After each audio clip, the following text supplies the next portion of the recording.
People say the truth always comes out.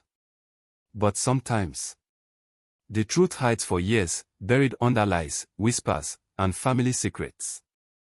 For most of my life, my stepfamily called me the problem. The troublemaker. The liar. The one who always wanted attention. Every broken thing in the house. My fault. Every argument. My fault. Every time my stepbrother or stepsister cried.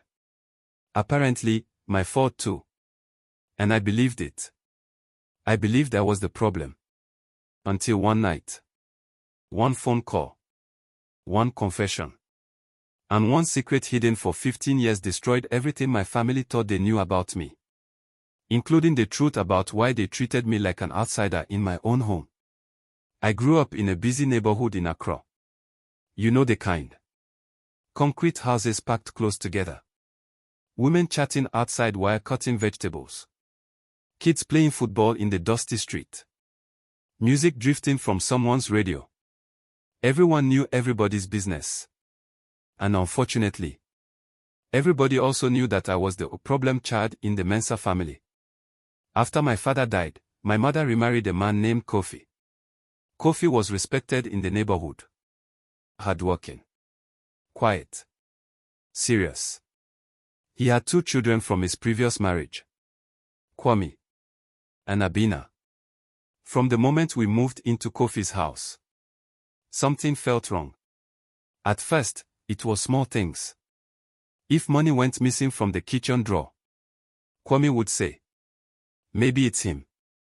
If someone's phone disappeared, Abena would sigh loudly. "You know how he is." And suddenly, all eyes would turn to me. Even if I had been nowhere near the place. My stepfather would rub his forehead and say, "Why are you always causing problems?" But I wasn't. I swear to you, I wasn't. Things started getting worse. Much worse. One evening, Kofi's expensive wristwatch disappeared. The whole house turned upside down looking for it. Kwame suddenly walked into my room. And there it was. Inside my drawer. The watch. I remember staring at it in shock. How did that get there?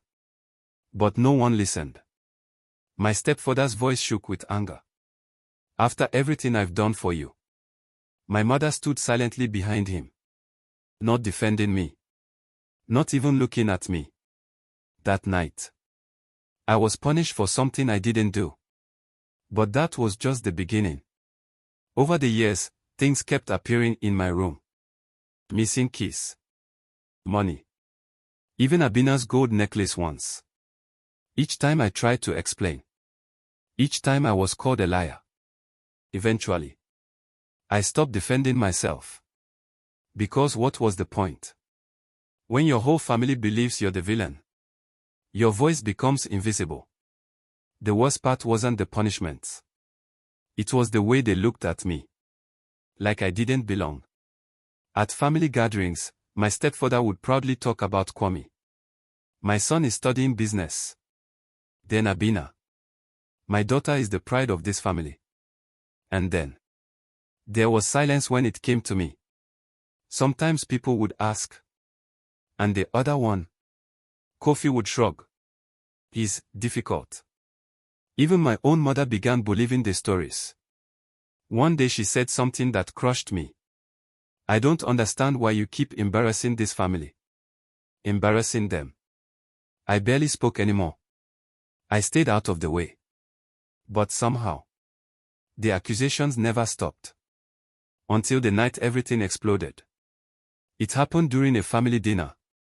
The electricity had gone out, like it often does. We were sitting around the table with lantern light. Suddenly Abena screamed from the living room. "My phone is gone."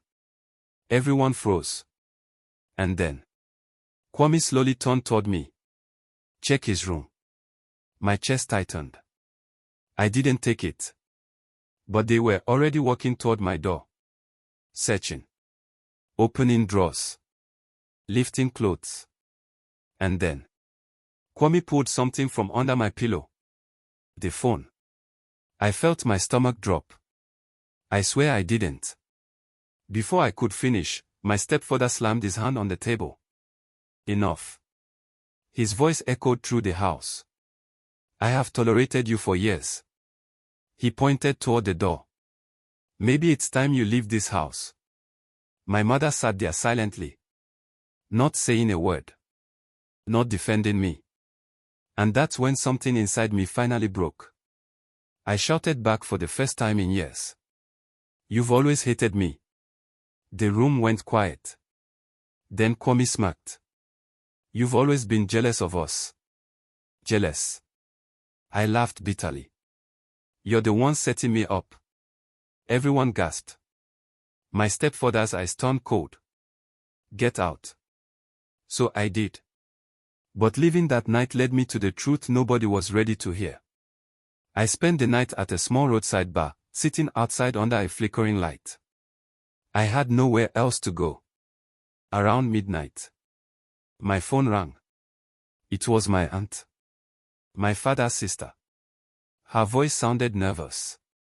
Where are you? I told her everything. The accusations. Being kicked out. She went silent for a long time. Then she said something that changed everything. There is something you should have been told a long time ago. My heart started pounding. What do you mean? She sighed. The reason your stepfather never trusted you wasn't because of you. It was because of something Kwame did years ago. 15 years earlier. Money had been disappearing from Kofi's shop. Large amounts. Kofi suspected one of his workers. But my aunt had seen something. She had seen Kwame sneaking money from the shop drawer. When she told Kofi, Kwame panicked. And blamed someone else. Me. Even though I wasn't anywhere near the shop that day. Kofi believed him. And from that moment, Kwame realized something powerful. If anything went wrong, he could blame me. And nobody would question it. So he kept doing it. For years. Planting things in my room. Turning Abena against me. Destroying my reputation. Because as long as I was the villain, he was the perfect son. The next morning, my aunt marched into Kofi's house with me. She told the entire story. Right there in the living room. Kwame tried to deny it. Until she revealed something else. She had photos.